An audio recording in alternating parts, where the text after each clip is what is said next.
Why can one person walk into a room and calm every voice in 60 seconds? They rarely raise their tone or rush to explain their decisions. Yet standing near them, the usual corporate anxiety drops away. Other executives spend hours shouting, only to leave everyone drained. That quiet presence is not accidental charisma, it is a distinct mental setup.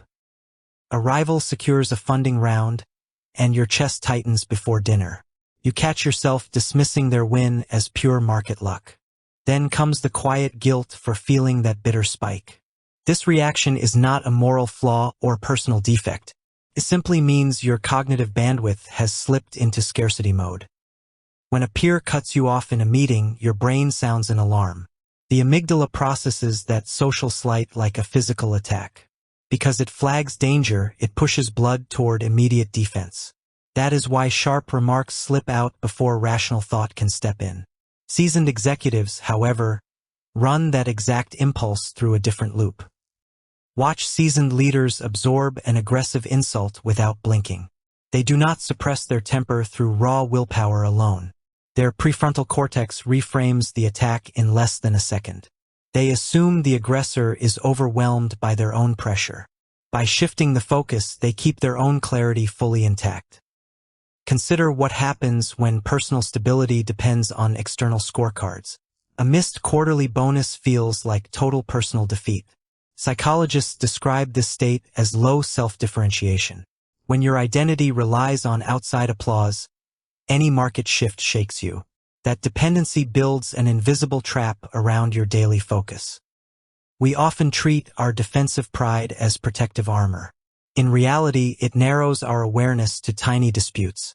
You spend vital hours proving you were right on an irrelevant detail. Meanwhile, the broader strategic objectives slip out of view. The most effective operators discard that burden entirely. Enterprise builders rarely scramble to claim the first word. They let everyone else exhaust their talking points first. Because they have nothing to prove, silence becomes an asset. Their calm posture sets the pace for the entire room. How did they build that level of emotional stamina? Resilience is not a personality trait handed out at birth. Every steady leader carries the memory of an absolute breakdown. They survived a market crash or a total venture collapse. That severe impact broke their old, fragile assumptions. What replaced those assumptions was a much wider perspective. Psychologists call this restructuring post-traumatic growth.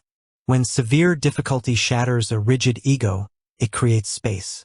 You realize surviving the worst outcome did not destroy you. That realization makes ordinary daily friction feel manageable. Loss changes the fundamental way you evaluate every challenge. Losing a core mentor strips away superficial concerns instantly. You stop obsessing over minor corporate prestige. Your focus shifts towards supporting the people around you. Pain expands your capacity to carry heavy responsibilities. Yet not everyone uses hardship to expand their mental bandwidth. Why do identical financial shocks produce completely different leaders? One executive retreats into permanent grievance and defensive anger. Another uses that exact loss to build emotional flexibility. Because they changed the underlying frame, the burden became fuel. That shift relies on 3 practical mental tools. The first tool is holding a 3-second gap before you respond. When a negotiation turns hostile, observe your rising tension. Look at the situation as an impartial third-party analyst. That short pause prevents the initial impulse from taking control. Next comes managing your internal desire for praise. The second habit involves calming your subconscious need for praise. Notice the quiet craving to be recognized as the smartest voice. Treat that impulse like an eager intern needing reassurance. Once you acknowledge it, the urge stops driving your words.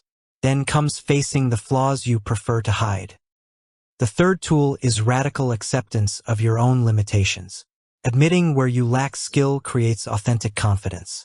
When you own your shortcomings, outside criticism loses its sting. You can accommodate other people's flaws without feeling threatened. Trying to appear invulnerable carries a hidden tax. Faking total composure under pressure burns immense mental energy. Your brain works overtime just concealing internal anxiety. When a real strategic crisis hits, your reserves are already gone.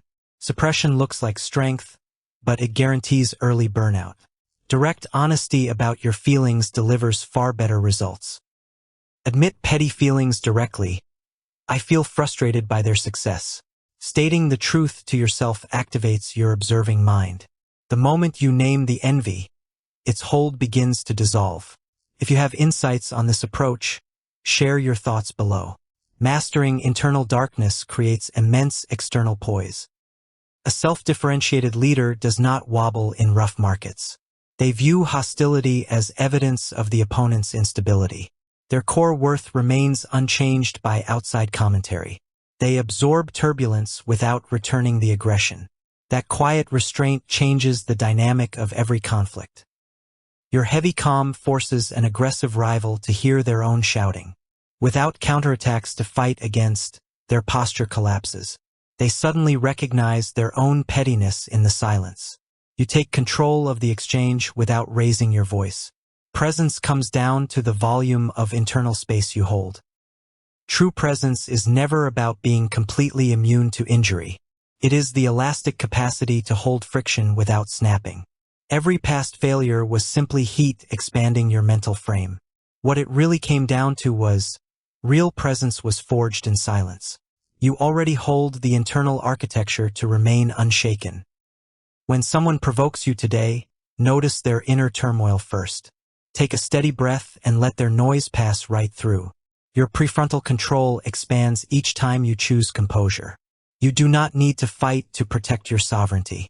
The quiet confidence you build today will outlast any temporary storm.